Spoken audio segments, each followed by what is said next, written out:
Lain dia untuk pemutus arus putaran, tapi dia untuk menyalurkan putaran buat nantinya jadi tenaga, jadi putaran yaitu ke gearbox. Jangan lupa like, komen, dan subscribe gaskan ya YouTube channel ayah aku. Bye-bye. Assalamualaikum warahmatullahi wabarakatuh. Salam Pesparisi 82. Gaskan. Oke guys, ini ada sedikit pertanyaan, dan pertanyaan ini sangat-sangat bagus. Cuman kalau diuraikan, pertanyaan ini sangat panjang sekali guys ya. Cuman gua akan bahas sesuai dengan apa yang jadi pertanyaan dari temen yang di kolom komentar ya. Oke, seperti ini guys. Yuk check it out. Oke, ini udah bisa kalian tebak di depan kalian ini komponen apa untuk di mesin Vespa ya. Jadi mesin Vespa pasti ada komponen ini, khususnya untuk large frame ya. Ya untuk small frame juga ada, cuman beda ya. Oke, jadi seperti ini ya. Gua langsung aja ke pokoknya. Pertanyaannya, hubungan kampas kopling habis dengan performa, atau bisa dikatakan hubungan kampas kopling pelat sama keawetan dari kampas kopling tersebut berpengaruh ke performanya bagaimana. Mungkin seperti itu ya. Silakan kalau mungkin gua salah, silakan kalian koreksi ya teman-teman ya. Oke, jadi gini, kalau untuk pengertian kampas kopling ke performa atau kopling ke performa ya, ini pelat, ini kampas, ini kampas nih, ini kampas guys ya, ini kampas, ini pelat, ini rumahnya ya, ini rumah kopling. Jadi berpengaruh ke performa bagaimana? Kalau menurut gua jelas sangat-sangatlah ngaruh untuk posisi motor bermanual ya, bukan otomatis. Motor yang beroperasi sebagai manual bukan otomatis itu sangatlah penting atau sangatlah berpengaruh dengan si kopling tersebut. Karena apa? Kopling tersebut menyalurkan tenaga. Apalagi untuk Vespa sendiri, mungkin kalian juga tahu ya guys ya, kopling Vespa ini nempelnya di krek as, enggak digantung seperti motor-motor Jepangan atau motor 2 tak lainnya. Dia itu langsung ke krek as dan disambung ke primsek ini. Makanya ini gua bawa juga biar kalian sedikit paham ya. Jadi gini, nah kalau misalkan kita ngomongin masalah kopling itu sebagai penyalur dan pemutus arus putaran. Untuk di motor lain gua nggak bahas, takutnya ada bedanya ya. Cuman ini gua dibahas di motor Vespa ya, di mesin Vespa, untuk menyalurkan putaran dan untuk memutus putaran. Itu yang penting atau yang wajibnya atau yang pastinya ya. Nah, sedangkan dibalik dia mutusin dan menyalurkan putaran, si kopling ini dia berfungsi untuk mendongkrak performa dengan daya kejut dan gaya gesek, yaitu dari kampas kopling ke pelat kopling seperti ini. Nah, sekarang gua akan jawab pertanyaan. Jadi hubungannya dengan performa itu posisi kampas ketika udah habis. Posisi kampas ketika udah habis atau bisa dikatakan udah enggak nyengkram lagi, otomatis ini posisinya akan muter guys. Si gigi kopling ini akan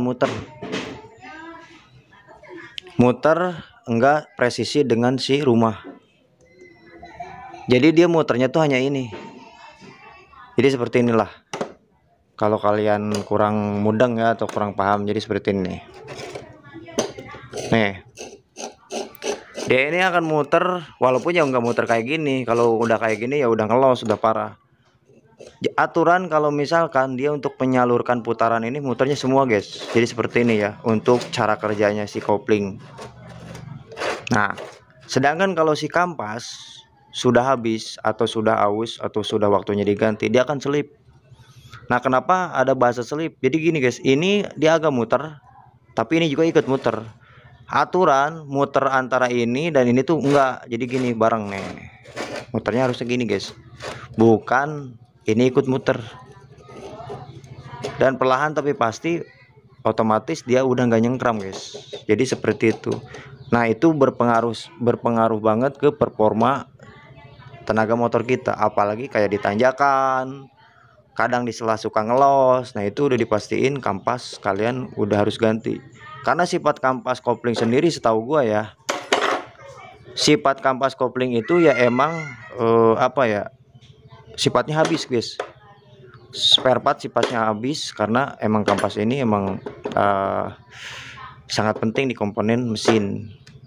Itu menurut pengetahuan gua. Jadi seperti itu ya guys ya. Nah, ketika diputus arus, nah tadi gua ngomongin masalah putus arus dan untuk menyalurkan arus putaran. Nah, ketika kita tengkep kopling, tak kita tengkep nih kopling nih. Ini baru muter dengan cepat menyesuaikan putaran dari si kerkas ke kopling. Ke sekunder. Ini kan ke gearbox nih. Dia muternya kenceng guys gini.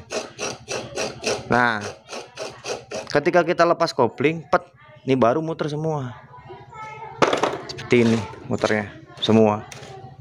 Nah, si posisi kampas dan pelat ini bekerja dengan keras atau bekerja dengan maksimal.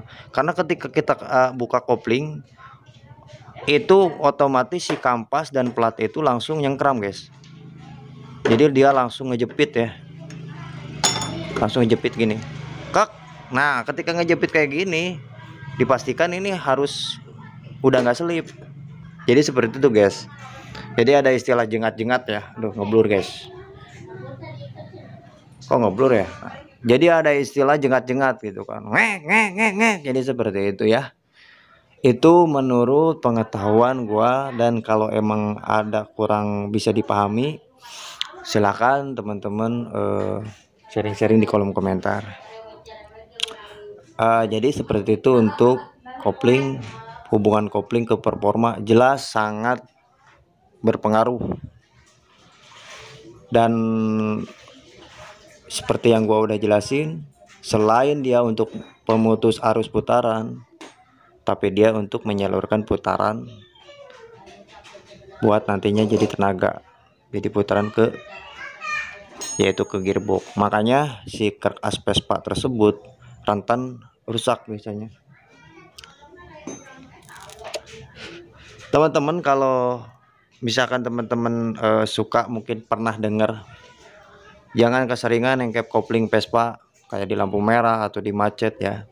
Suka takut cepet habis katanya gitu kan. Nah, itulah sebenarnya karena si kerkas Vespa ini digantungi oleh si kopling, sedangkan di kanan dia digantungi oleh magnet. Tekanan magnet itu untuk mengeluarkan arus api. Makanya kenapa ketika kemarin ada sedikit pertanyaan juga nih dari teman-teman, kerkas ini ketika istilahnya di bagian kiri itu wajib kencang, di bagian kanan itu nggak wajib kencang. Itu menurut gua ya, karena apa? Biar dia bongkarnya nggak maksa. Karena untuk yang kanan itu kan sistemnya dia crankcase itu sama kelahar atau bearing itu coplok langsung atau copot langsung guys. Si kerkas itu wajib nempel di nempel di crankcase kiri guys. Jangan sampai si kerkas itu ke bawah. Biar apa? Biar nggak goyang ketika ditengkap kopling, dia nggak kedorong guys. Jadi seperti itu. Apalagi yang isapan, otomatis kegesek terus, kegesek dan lama kelamaan ya habis. Karena kalau kegesek muternya secara konsisten ke depan, dia awet. Karena searah dia nanti kegeseknya. Tapi kalau muter ke depan, ke pinggir, ke depan, ke pinggir, ya otomatis kan kayak dikikis terus pasti habis. Jadi seperti itu, guys. Oke. Terima kasih untuk abangnya yang sudah bertanya. Cuman ini pembahasan kopling ini sebenarnya masih banyak ya. Kalau kita kuliti, kalau kita kupas tuntas ini masih banyak. Karena kopling ini peranannya di mesin itu menurut gue itu sangatlah efisiensi gitu ya. Bahkan yang katakanlah mesin otomatis juga yang matic itu sebenarnya ada peranan kopling di situ, cuman dibikin sistem matic. Jadi sebenarnya bukan gak ada koplingnya, itu ada, cuman dibikin sistemnya nggak manual. Jadi seperti itu, guys. Oke, terima kasih untuk pertanyaannya untuk abangku, dan terima kasih untuk kalian semua yang selalu support channel kecil gua. Semoga kebaikan kalian dibalas oleh Allah Subhanahu wa taala. Salam inspirasi 82. Gaskeun.